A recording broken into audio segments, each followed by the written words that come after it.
Abalabi baffe mwenna gye muli tubalamusizaako amanya omwana soda twakoze ne Abi oli ku expo ogenda subscribing o sharing era tetugenda landaga nnyo twakyazizza mami how are you? I'm very fine, thank you. Nkulaba mami abakulaba nze amanya nkumanyi nembadde nkusaba obeyanjulire. Okay. Amanya gange bampita Mama Zion oba Mama Zion Camp oba Zion City nkozesa neita amanya ag'omulimu nsobole okwanguyirwa agakola sente geego. Lwaki Zion oli ajja kuwulira Zion City Zion Gundi lwaki Zion? Kati nze ndi mukyala akkiririza mu Bayibuli era Zion oba Sayuni kye kibuga Katonda mwatuula. Kati nange natuuma Zion Katonda atuule wano wannyini bwe tuli. Akusuniddeko mu ngalo zange nina akapapula kenkutte ne mami agenda tunnyonnyola kiki ekiri emabega wa Zion kiki kisaawe kya nnyonyi mupiira kiki kati Zion kifo tukiyita bed and breakfast oba ekisulwamu abantu abasinga tubiyita guest house oba hoteeri naye nze nasalawo ngiyite bed and breakfast kitegeeza nti osobola okusula ate ne tukuweerako n'ekyenkya. Ekifo Zion Camp kino nakirinako ekirooto njagala nnyo abantu naye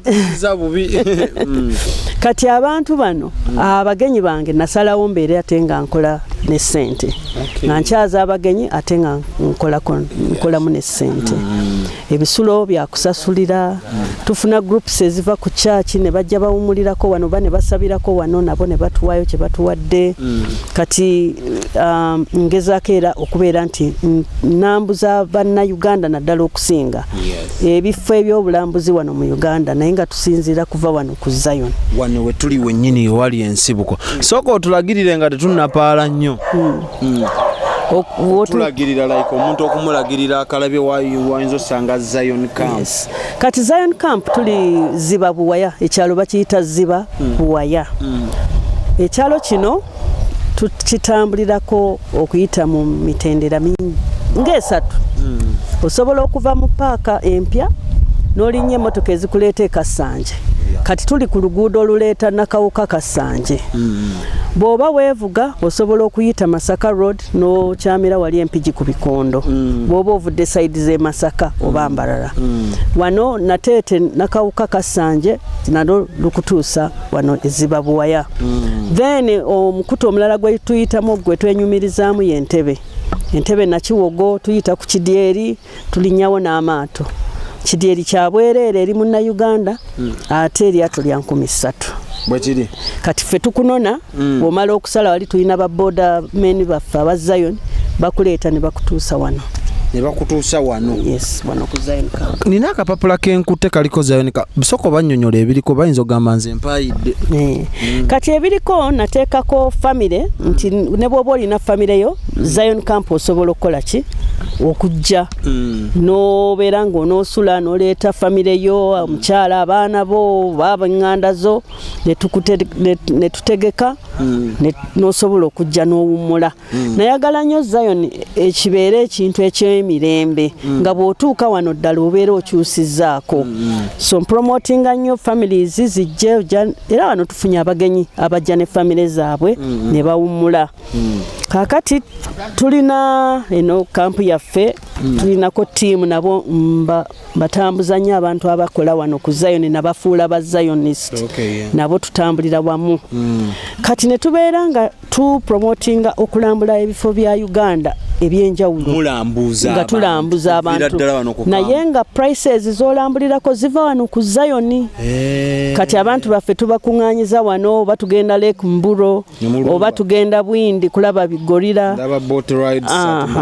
Kati eyo ye ride gye mufunye eyo ye tuwa ye Mabamba Hot Springs. Kati eri Kasese ng'ogenze side eyo Toro Mabamba kati kasufu nnyo era buli omugwa ali eyo nkubuulira ffe tutesitinzeko aba expo mami atulambuzizza era ndowooza ojja kuba obiraba aba ajja kuba abikulaga bya tabbu ndabako wano Equator kati ne Equator naye nga njagala nnyo tutunuulire Mabamba ono kubanga bannayuganda bangi tebamanyi Mabamba kyekiriyo kati kyeva olaba nti kumpi ddala ne Zion ate twenyumirizamu kubanga si wala nti omuntu agenda kuvuga ngale kumbuuro nti agenze wala so twagala kumpimpi wano Equator tugenda eka yabwe tusobola bapikinga wali nakiwogo ne tubatwala eka yabwe ne mukomawo wano ne muli emmere abagala okampinga tuteekawo tents yes abagala okusula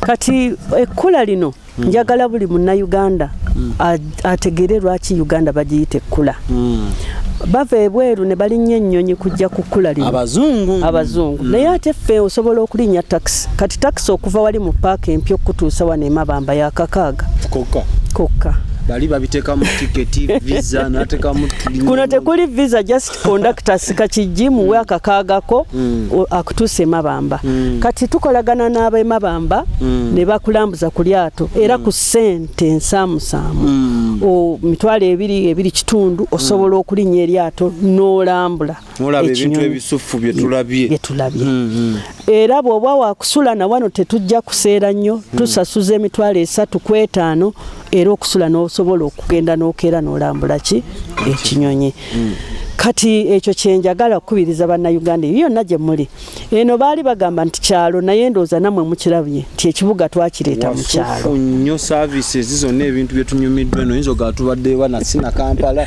nga kisingako ne Kampala obunene mami bawe enamba yaffe jakaweereza ne abe akongera okukalaga abantu nga bwe mbagambye tuli ku Zibabuwaya enamba yaffe ng'aba Zion tuli 0787 oba 0787 422 340 eyo MTN then ne tubeera ne Airtel 0752 340 360 24/7 zibaako buli butereevu nnyo ffe tuli bantu bakozi ba ssente baminzikiriza nkwerekereza amina mwebale kujja abavubuka nga saizi zammwe mubayigiriza ebintu bino bajje balambula in fact twogeddeko ne ku masomero twagala n'amasomero aba headmistress abali eyo juzi twakyaza ekibinja kya Yesu anajali abaana batalina mwasirizi nabo tubateekamu nnyo mu kintu kino era nabo bajja ne balambula ne basula wano abaana ab'amasomero headmasters headmistress